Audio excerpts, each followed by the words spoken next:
First of all, welcome back. And today we are working on a Ranger 8 welder. This is actually my own personal welder. I built a little frame for it, set it on the frame with some old lawnmower tires. Kind of built it like a wagon. Got a little handle I can move things around with. It steers. Tires are flat right now though. But just stuff I had laying around. And a couple years ago, 2-3 years ago probably, I had fried the alternator when I was trying to jump start it. And so I got all the parts, and it's just been sitting there waiting for some time to get to it. So we're going to try to get this thing back together. I should be able to get you in kind of close today.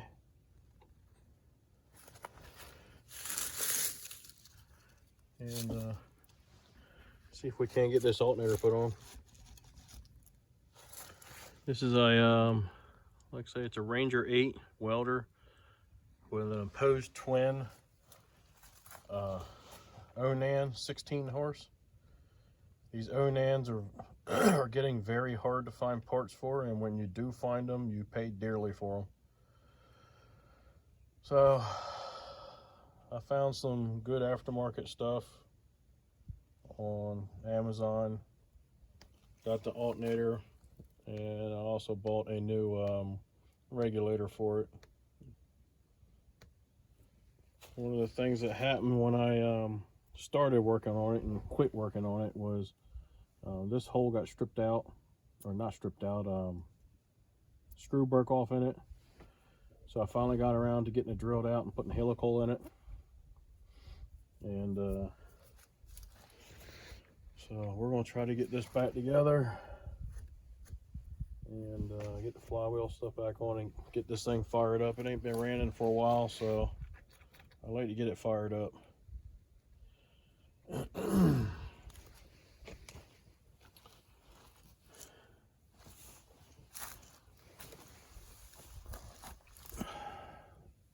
This is the alternator I got for it. Comes with plenty of lead, just like the old one did.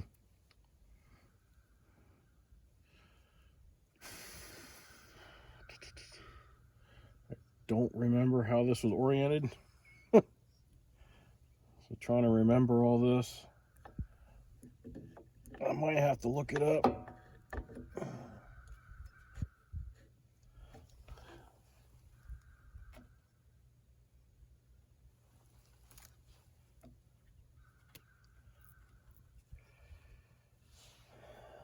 Pretty sure that don't go that way.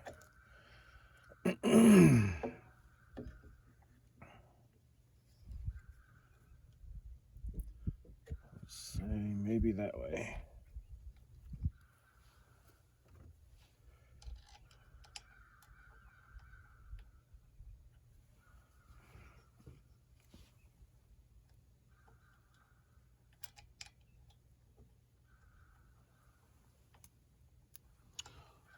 Well,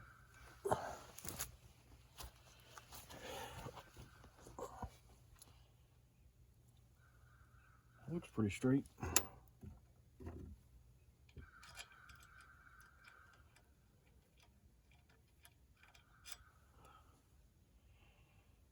Maybe not. Nope, that was quite a bit.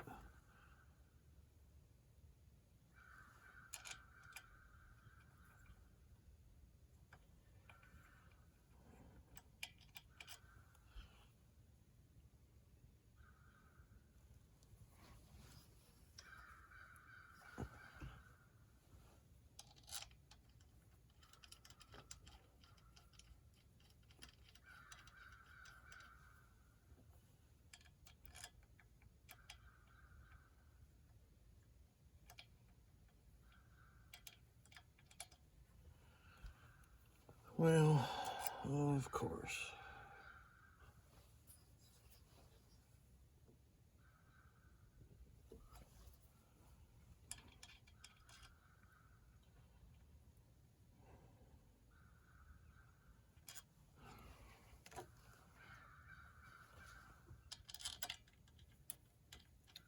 it appears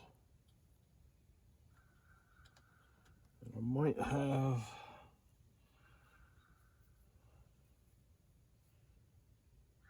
one hole that I might have to maybe do some grinding on or filing on.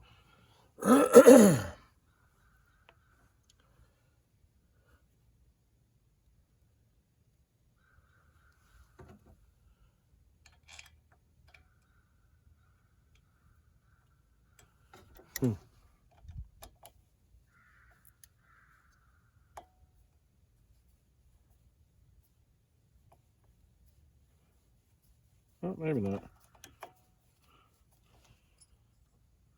Maybe not. I think we're good. I think I gotta cut this one though. It's the best thing I could find to replace the one that broke.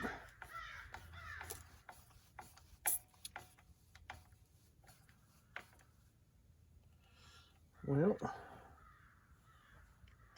I'm starting to wonder if any of these screws are the original.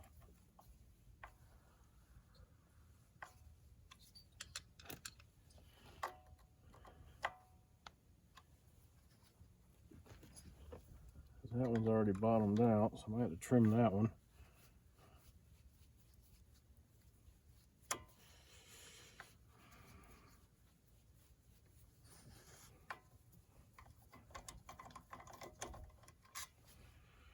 All right, let me do some trimming on these bolts and I'll bring you back.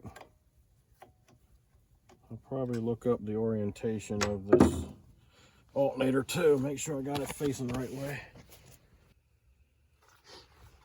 All right, I'm pretty sure I got it facing the right way because the regulator is on this side of the motor, so it makes sense to point it that way. Come up through this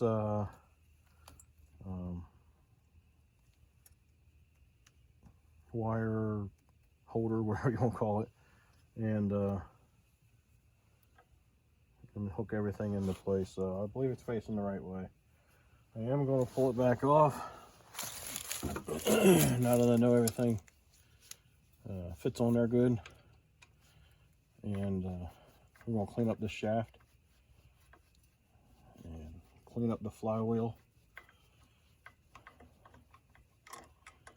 And then I'll be able to put them back together.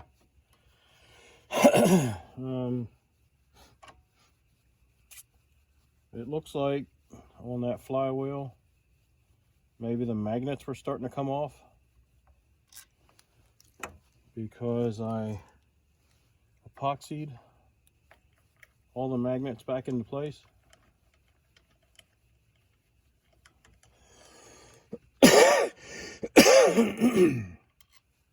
And I wasn't going to try to find a new flywheel for this thing. I probably wouldn't be able to, or it'd be a crazy price, one or the other. And two, I've epoxied the magnets back onto a flywheels before. It works great. Just make sure that you got them facing the right way, north south, and then they're all spaced equally apart. I learned that you could do that on Terrell Fixes All, and he uses in most cases he's able to use clothespins, the spring-loaded clothespins. Just takes them apart, and they are the perfect spacing that you would need for a lot of flywheels.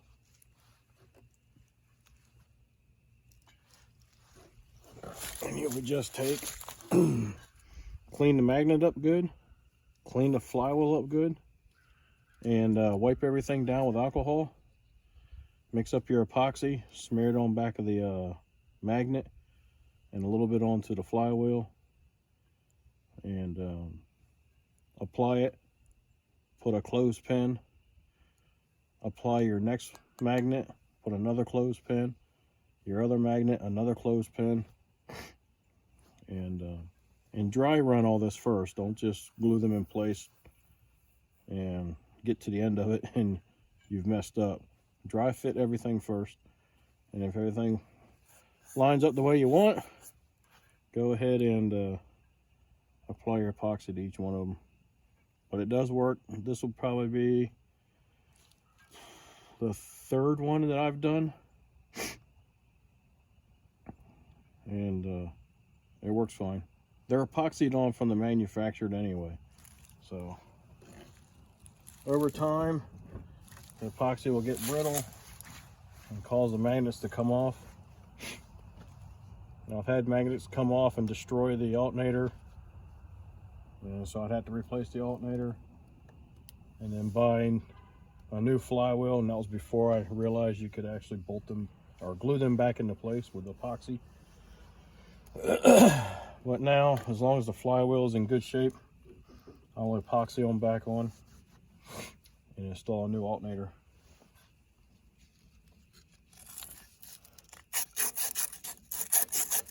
You want to clean up this shaft very good.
And make sure this, after you've sanded it, your flywheel and your shaft, to get the rust off. Make sure you clean them out good. I'm going to use alcohol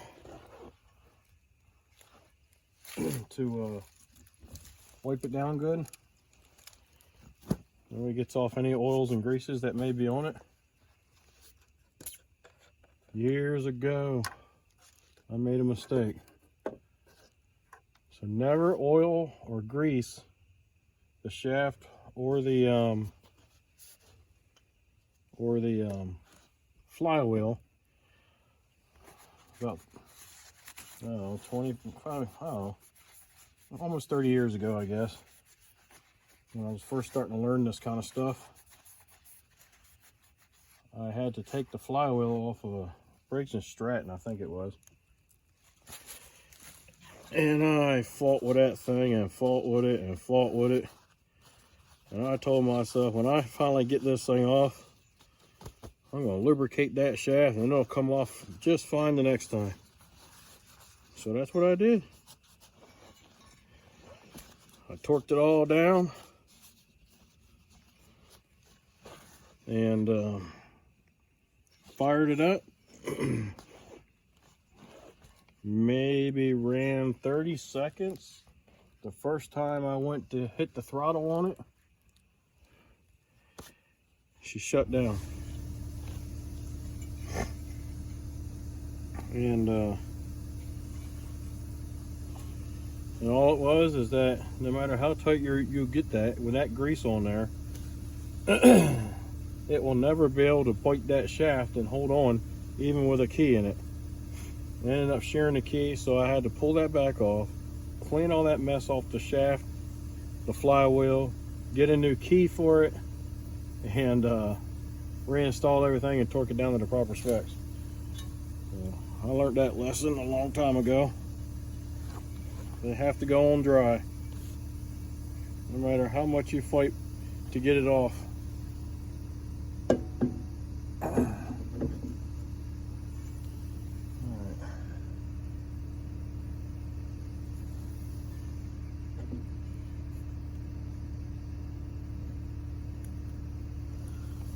Alright, so it's going to be a good fit.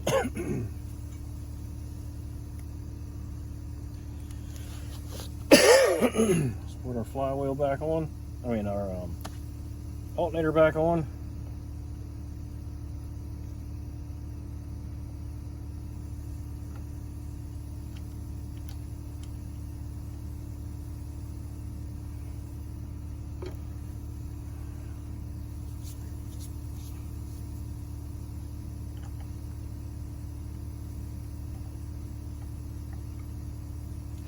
These I do want a little bit of never sees on those.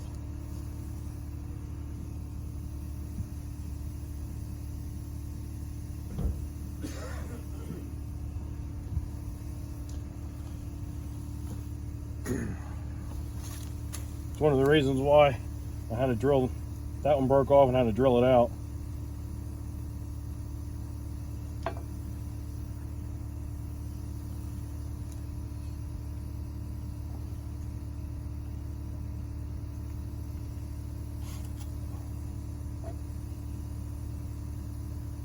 Don't need a lot, just a little bit on the threads.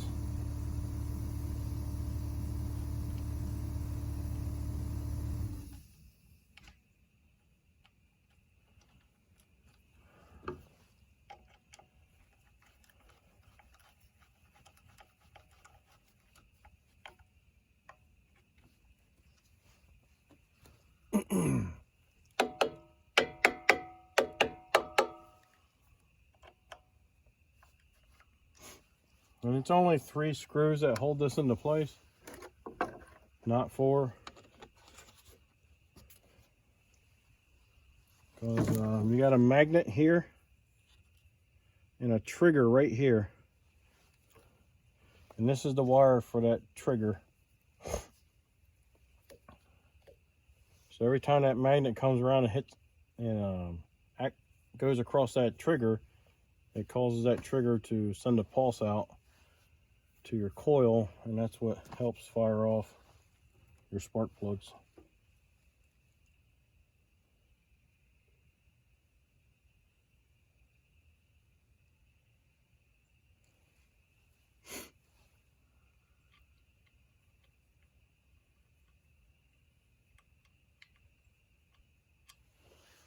Yep.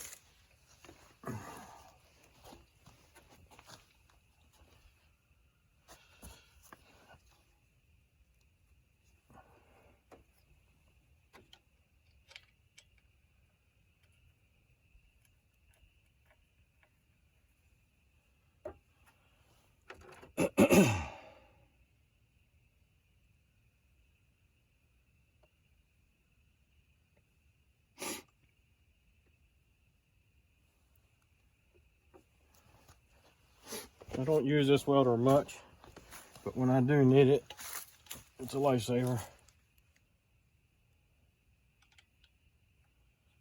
It's actually a welder generator, so you can run some small stuff off of it. Refrigerator, some, maybe your lights or something like that. This thing's gonna be good.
So the bolt for the flywheel, the 5/8 socket.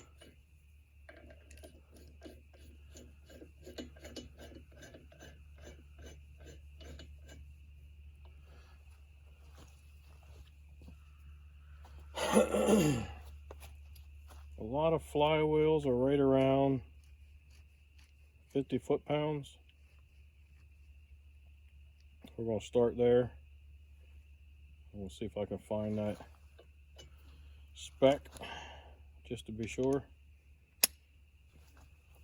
Use a torque wrench. This is very important. If you get too tight on this, you can risk the chance of breaking your flywheel. And if it's not tight enough, it won't grip the shaft and you'll keep shearing your key off.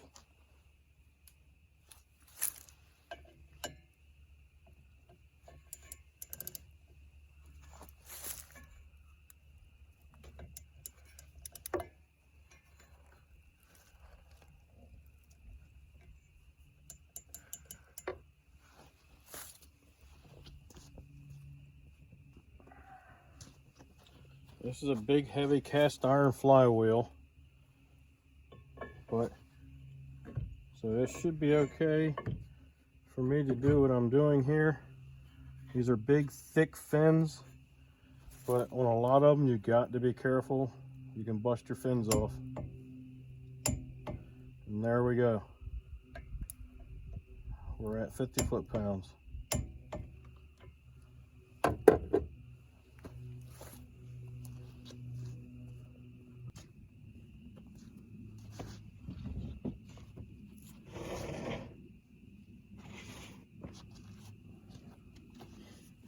This is something that I like to do. Probably don't need to do it. It's just something that I do.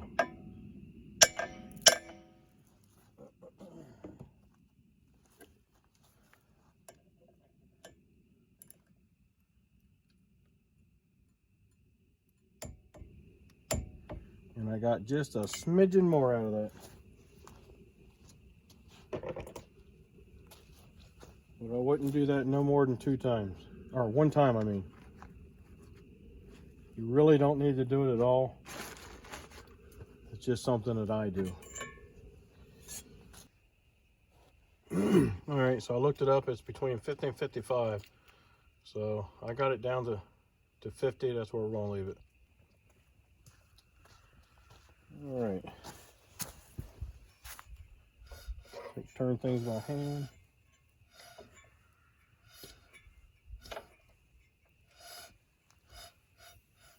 Everything seems to be clear.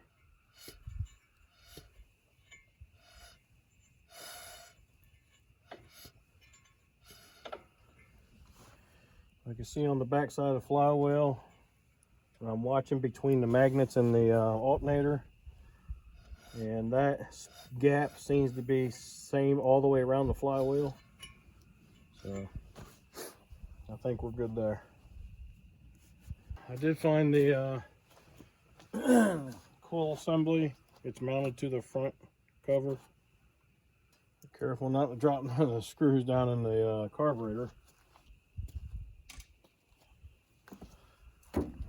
That won't be very fun pulling that bag out.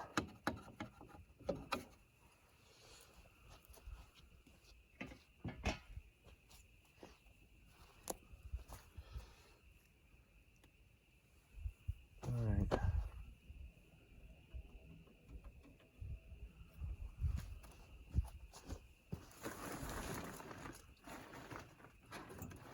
Well, that's good. My choke cable still works. It hasn't seized up. In fact, I'll close it to help keep stuff from dropping in there.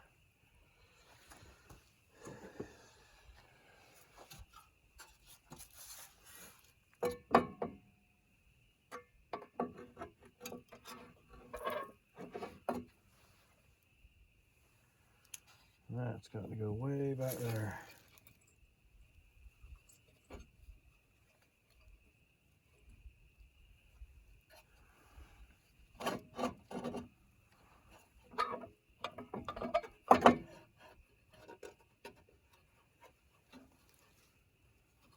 And all these screws here, they're going to get some never sees on them, because they're going to go back into aluminum. It's already corroded up a little bit. So now I've gotten that side panel on. The spark plug wires are in place. Front cover's on. And now I'm getting ready to do this side cover. And this side cover is what has the regulator on it. And I do have an aftermarket regulator. It's a little different and it installs slightly different. So I figured I'd show you what needs to be done there. So this is the old regulator. I had marked everything. I'm not going to use this regulator because it is decaying across here and these terminals are about ready to break off. That's why I got the new one. So we're going to zip it off. Oh.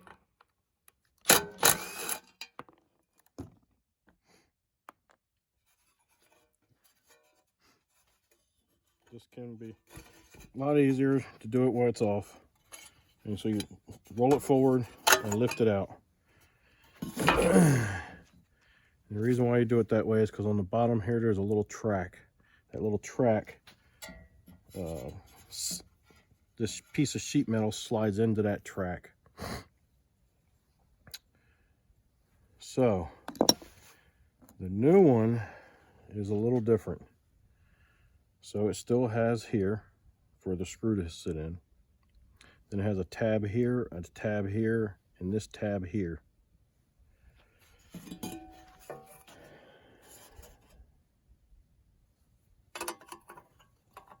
So you're going to take it and come in from the front. And you're going to thread it through like that. And you're going to slide it up so that that little tab at the bottom, you're going to be able to push it past the sheet metal and then slide it down. And when you slide it down, you're lining your hole up here. That way you can run your bolt back through. So you have the bolt hole on the back side of the sheet metal. You have that little tab on the back side of the sheet metal. And this tab are on this side of the sheet metal. That locks everything in place. You can see no screw in it and it's still holding itself into place. So we take our screw. It already has a little bit of never sees on it, but it's old, so we'll put a little bit more on there, because we are screwing into aluminum.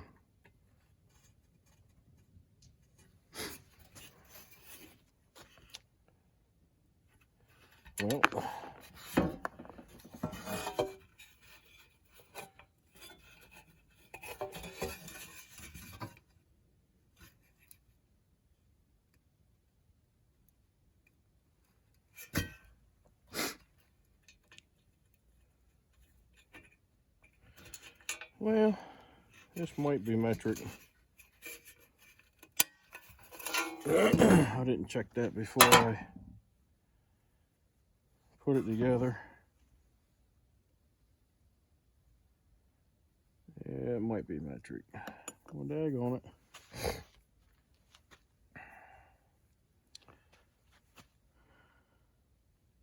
Well, I got my handy dandy bag of metric screws. Basically, it's just leftover screws from other projects. I get most of my metric stuff from Ace Hardware. So yes, it's metric. No big deal. See if I can find a shorter one though. I don't need nothing that long.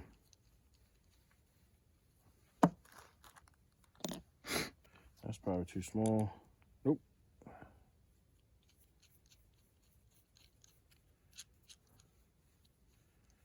All right, it's a little shorter. Not much. Looks like that's the shortest screw I have. It'll have to work as long as it doesn't interfere with anything on the back side, so I'll have to take a look at that. All right, let's do this again.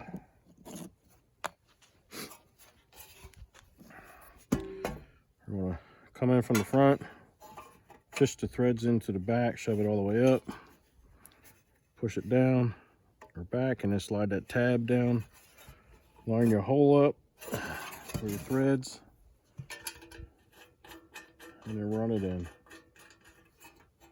I might do just do a little bit of never sees on that too.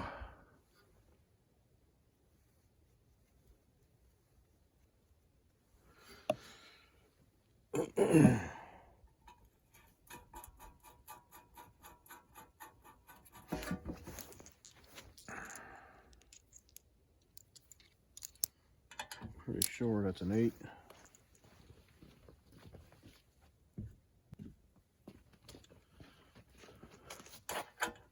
Yep.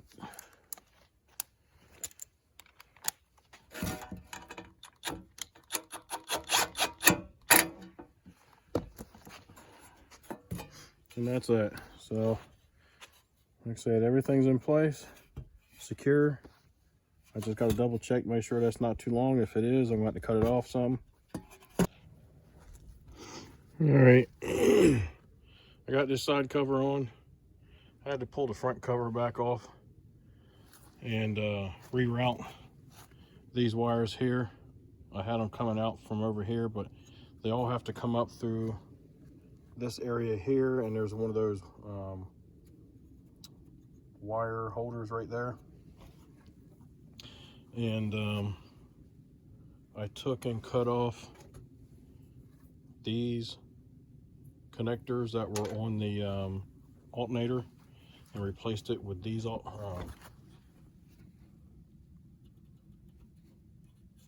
here. I also replaced the old one here because it was old and brittle. And none of them this one didn't even want to grip on very well either. These two wires here, the two outside ones, they don't matter whether they go here, or you take this wire and put it over here. It doesn't matter. These are just AC coming from the alternator, goes into here, comes out as DC to charge your battery.